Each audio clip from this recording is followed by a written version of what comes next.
Why nobody deserves the 2024 Ballon d'Or. It's official, there will be no winner for the 2024 Ballon d'Or. Apart from the changes in the Champions League and World Cup formats, something far more profound has changed in the game forever.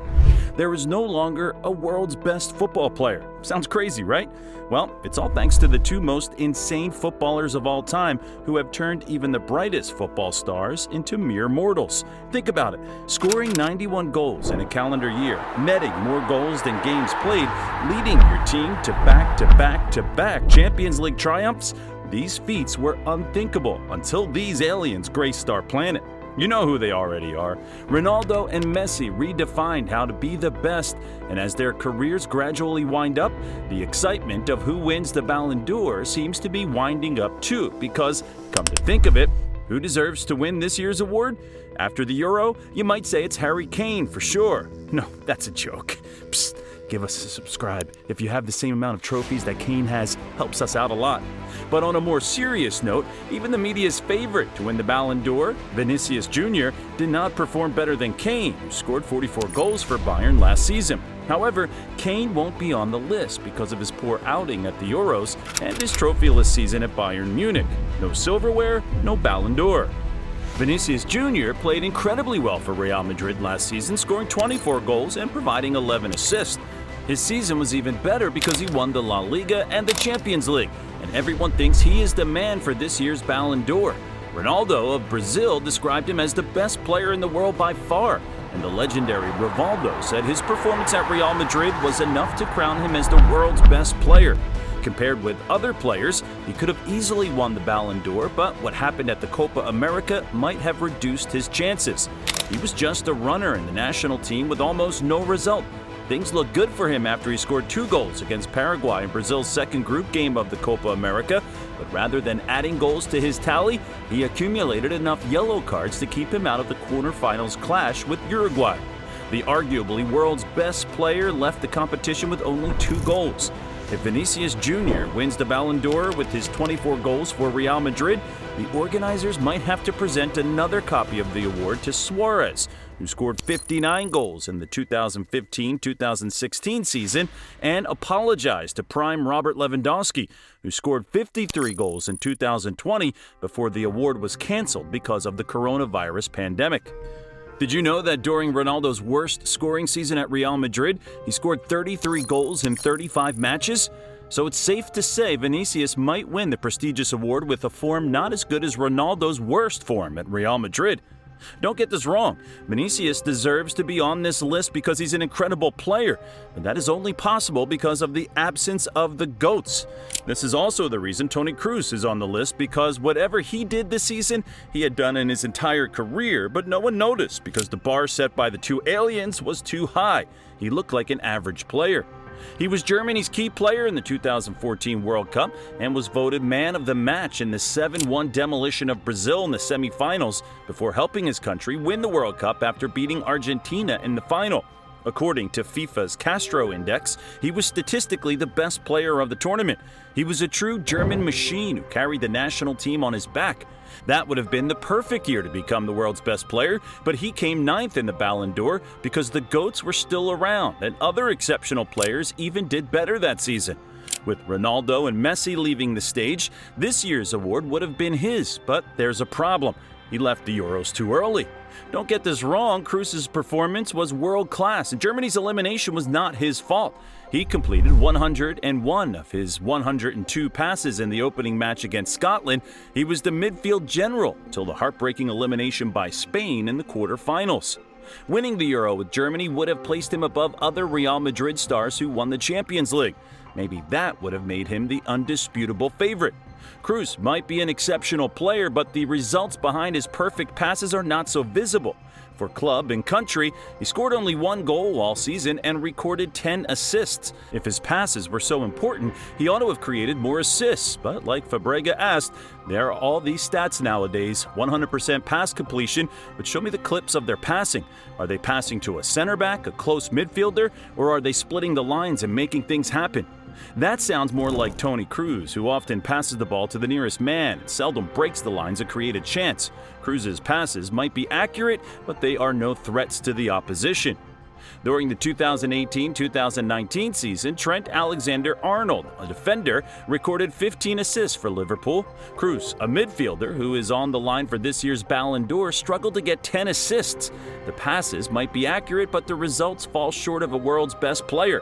But every possibility is a possibility because, unlike previous years, no player truly deserves the award this year. Assists like this one he gave to Vinicius in the Champions League semi-final and his distinctive accuracy in passes might still get him to the top spot. His retirement would not affect his chances since the 1 year for the award is no longer counted from January to December. Imagine coming from retirement to win football's most prestigious award. Sounds like a retired employee winning the Best Employee Award. Let's wait and see what happens, but Jude Bellingham's fiery performance at the Euros might prevent that possibility. The 21-year-old was a top contender for this year's Ballon d'Or even before the Euros, and he boosted his chances even more with his top-notch performance at the just-completed tournament. Scoring an overhead kick against Slovakia and getting an assist in the final is the tip of the iceberg of what he did in Germany. This left-footed shot in the final was just inches away from becoming the tournament's best goal. In an English team that takes pleasure in boring games, Bellingham has always found a way to make his game beautiful. Not winning the Euro might have reduced his odds, but not significantly.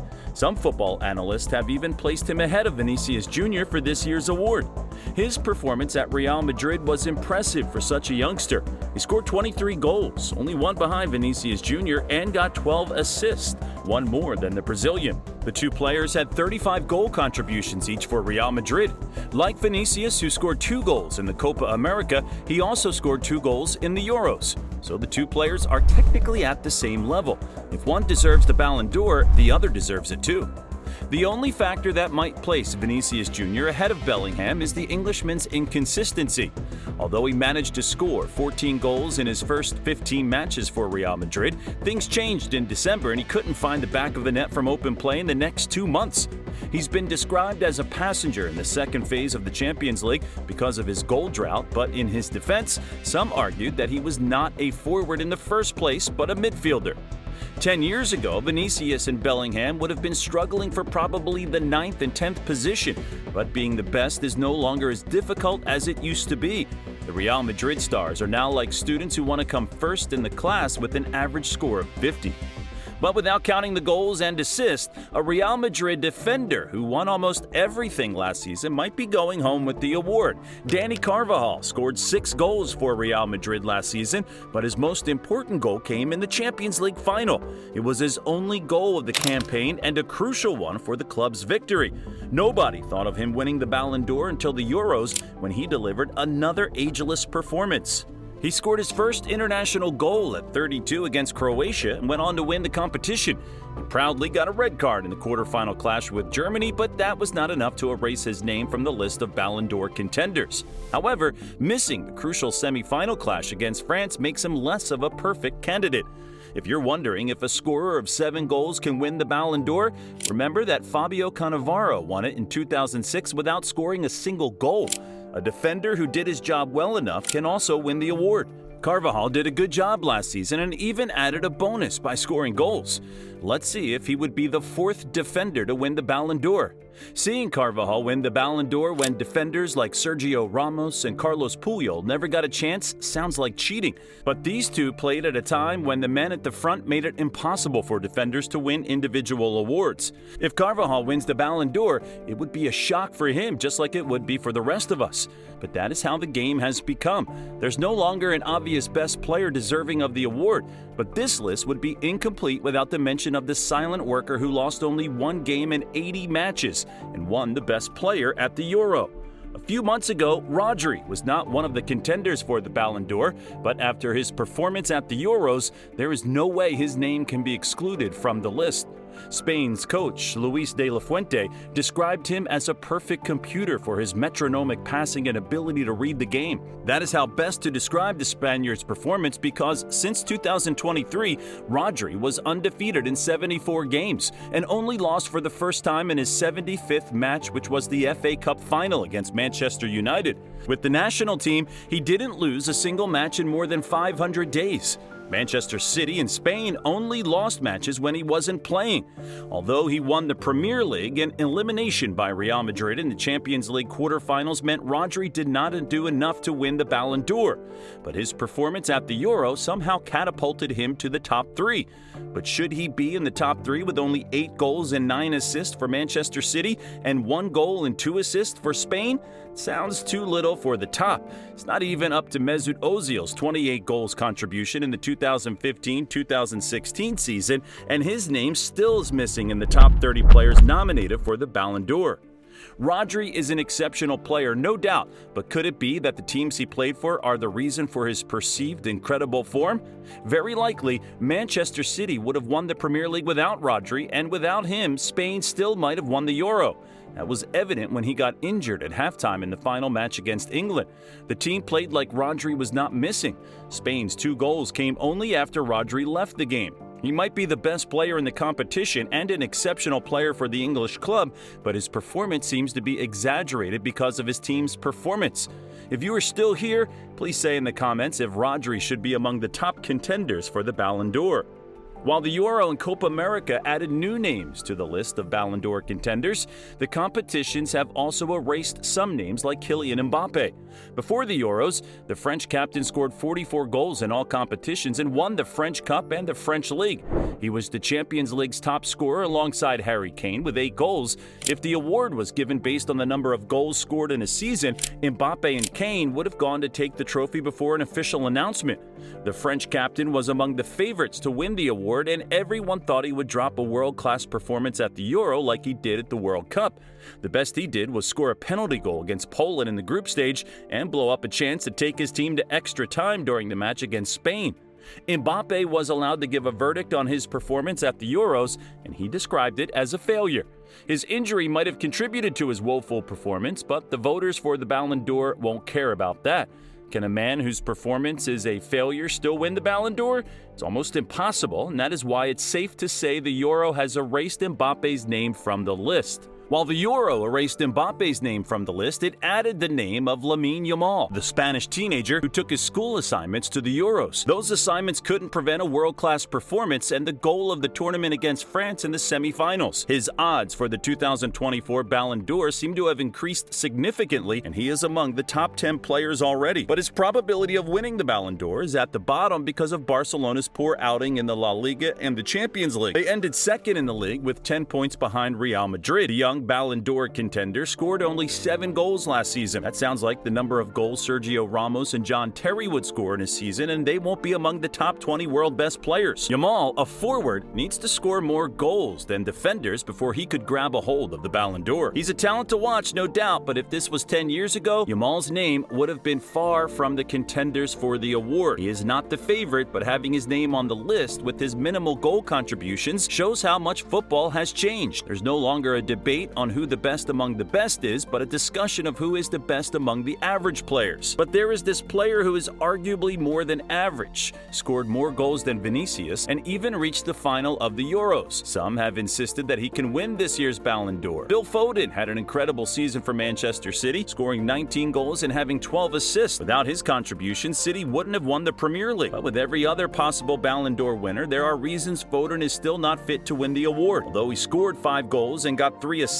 in the Champions League, his team crashed out in the quarterfinal and also lost the FA Cup to Manchester United. He had the Euro to position himself at the top, but his outing was a disaster. The Premier League's best player played like an amateur. He started all 7 matches, played 622 minutes, and could not record a goal or an assist for England. The Three Lions relied on regular substitute Cole Palmer for crucial assists and an important goal in the final. Although Foden deserves to be on the list because of his club's performance, his performance in the Euros might have robbed him of a chance to win the Ballon d'Or. If the Premier League's best player can't win the Ballon d'Or, then the Premier League's top scorer can't either, because that one couldn't help his country qualify for the Euros. Haaland scored 38 goals and 6 assists for Manchester City in all competitions. If there were no Euro this year, Haaland would have easily clinched a nomination. But when teams like Slovakia were qualifying for the Euros, Norway couldn't even survive the qualifiers. Haaland is arguably the best number 9 in the world at the moment and might win the Ballon d'Or d'Or in the future, but he would have to wait for a year without an international competition because with Norway, there is very little that can be achieved internationally. Maybe he could just switch his allegiance to a better footballing country like England. No, it's a scarcity of trophies in Norway and England. Maybe Spain would be a better option. Lionel Messi finding his way into the list of this year's potential Ballon d'Or winners shows how scarce players are for the award. Following Argentina's victory in the Copa America, there have been side talks of Messi winning the Ballon d'Or one more time. Messi's inclusion was not based on his performance because he scored just one penalty goal in the competition. In the final match, he was also forced out of the field because of an ankle injury. His name is being mentioned because of the long-standing tradition of nominating winners of major trophies for the award. With Messi winning America's biggest football tournament, it is difficult to resist the temptation of including his name, but playing in MLS, which is not among the top leagues in the world, might be the first disqualifying factor. Even his goal tally is below average. So far, he scored 13 goals and 10 assists for Argentina and Inter Miami, and his deteriorating form is there for all to see. After winning every trophy and every award, the 37-year-old has nothing to prove and is uninterested in winning this year's Ballon d'Or. His inclusion sounds more like a formality. Maybe if Portugal had won the Euro, Cristiano Ronaldo would have been on the list, especially after scoring 44 goals last season for Al Nassr. But instead of including Messi, who is struggling in MLS and had a rocky performance in the Copa America, it would be better to nominate another Argentine who played better football, scored more goals, and won 2 Golden Boots. Lautaro Martinez had an incredible season with Inter Milan, scoring 27 goals in 44 appearances across all competitions, but unlike the previous season when he played in the final, his team crashed out of the Champions League in the round of 16. Martinez should have been a strong contender for the Ballon d'Or if he had a better outing in the Champions League. He redeemed himself with an excellent display at the Copa America. With Messi not in his best form, Martinez scored the needed goals for Argentina to win the tournament. Safe to say his role at the Copa America was equivalent to Messi's role in the World Cup. His 5 goals earned him the tournament's Golden Boot. If you think Martinez's outstanding performance is worth the Ballon d'Or, don't forget that Miroslav Klose won the World Cup and Bundesliga's Golden Boots in 2006, but came 7th in the Ballon d'Or. The game of soccer has changed drastically, and there is a sharp decline in how to be the best player. Players like Didier Drogba, Thierry Henry, Luis Suarez, Iniesta, Xavi, Ibrahimovic, Neymar, Lewandowski, and Sergio Ramos would have easily won the Ballon d'Or if they were still at their peak. Somehow, football was unfair to them because they played at a time when Messi and Ronaldo were also at their peaks. Whoever wins this year's Ballon d'Or would be extremely grateful because 5 years ago, he wouldn't be close to winning it. Who among these players should win this year's Ballon d'Or? Please don't leave without mentioning his name in the comments.